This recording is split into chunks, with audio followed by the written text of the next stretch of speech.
Here we're going to talk about how to classify triangles and then show you some examples of some potential questions you might get on the GED test regarding triangles and the classification of triangles. So the first way that we're going to classify a triangle is based on the measurement of their angles. So this is related to the video on geometry terms, so if you haven't watched that, please watch that first. But the first way that we're going to classify a triangle is based on the measurement of its angles. If all of the angles inside the triangle are less than 90 degrees, this is called an acute triangle. It just means that all of these angles are less than 90 degrees. If you have one angle that is greater than 90 degrees, so for example, this angle here is greater than 90 degrees,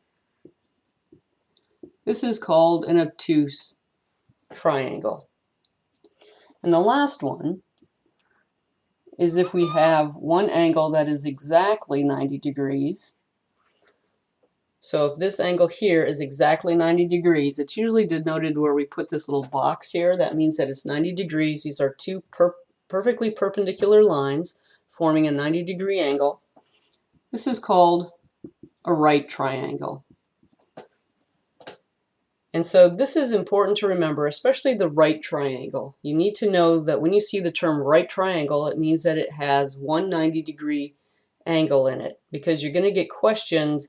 There are certain properties about right triangles that we'll do in future videos, but there are questions that you'll get that are particular to right triangles. So it's good to know these terms, acute, obtuse, and right, and what they mean.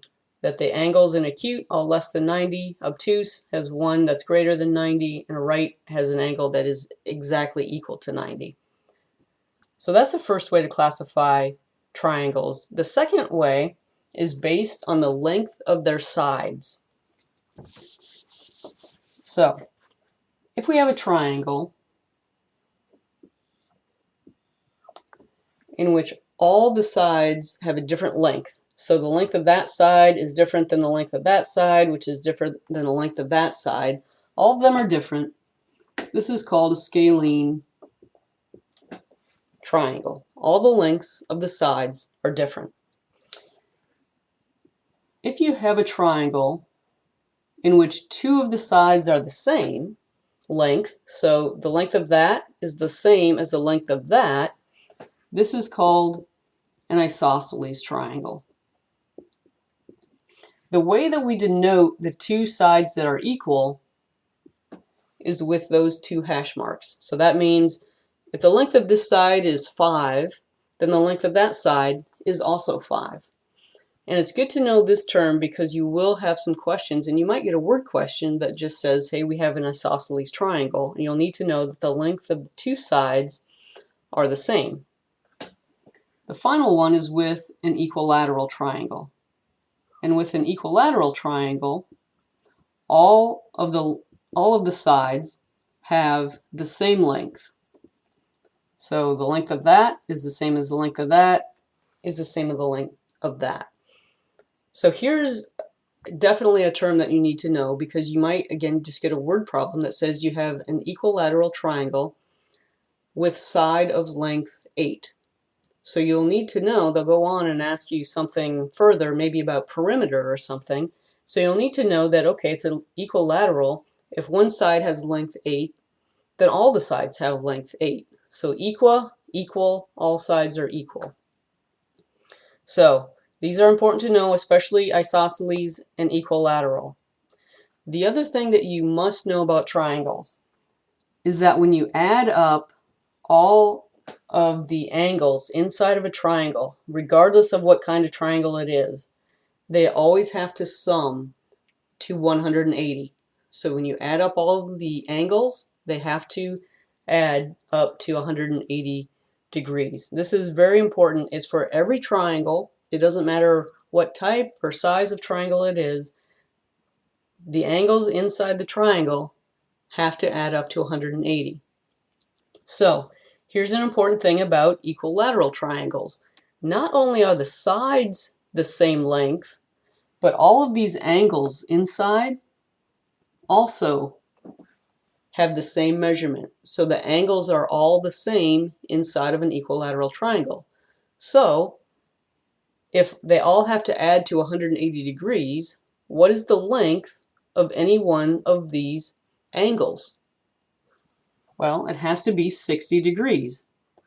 Each one has to be 60 because they have to all be the same. That's by definition in an equilateral triangle. They're all going to be the same measurement, and they all have to add to 180. So 180 divided by 3 is 60.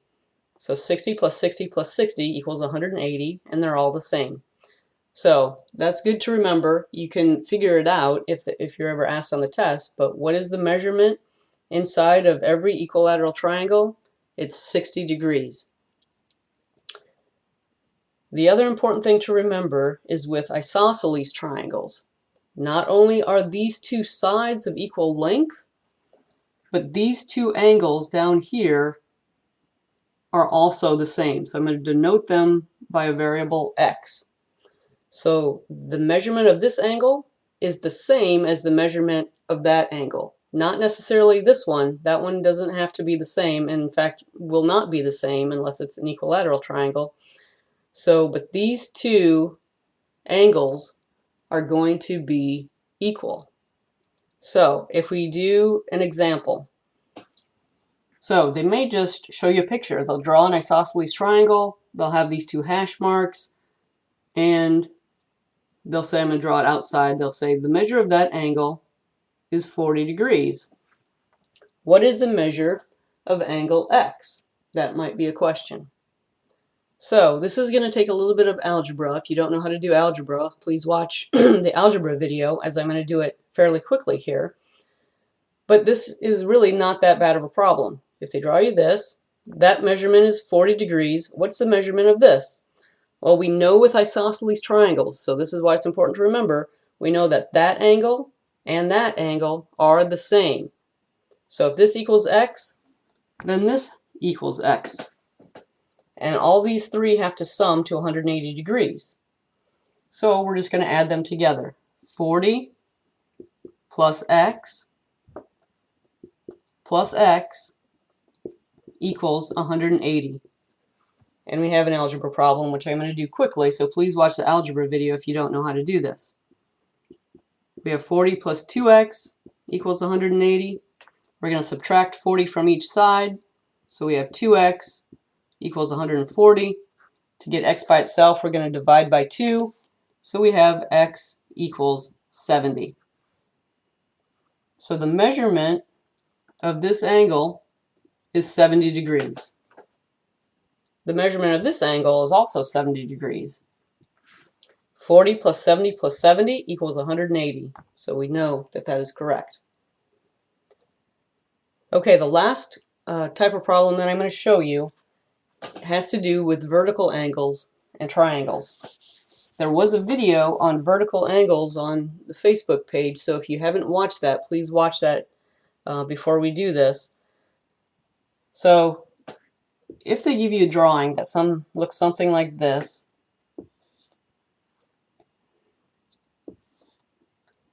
and these are all lines. So these are all crossing lines. And they tell you this is 40 degrees, and this angle is 60 degrees. And they want to know what is the measurement of that angle, n. We're going to denote that by the variable n. So here you need to know two things. You need to know about vertical angles, and you need to know about triangles. So if you remember, in vertical angles, when you have two crossing lines, the angles opposite each other are the same. So if this is 40 degrees, we know this is 40 degrees. We also know if this is 60 degrees, that this is 60 degrees. So now we can figure out what this is, because this is a triangle here, right? And we know that the angles in a triangle have to sum to 180. So we have 40 plus 60 plus, we're going to just denote this as x, plus what equals 180. 40 plus 60 plus what equals 180. 40 plus 60 is 100. We're going to subtract 100 to get x by itself, so x equals 80. So now we know that this angle is 80 degrees. So now we need to know actually one more concept about supplementary angles.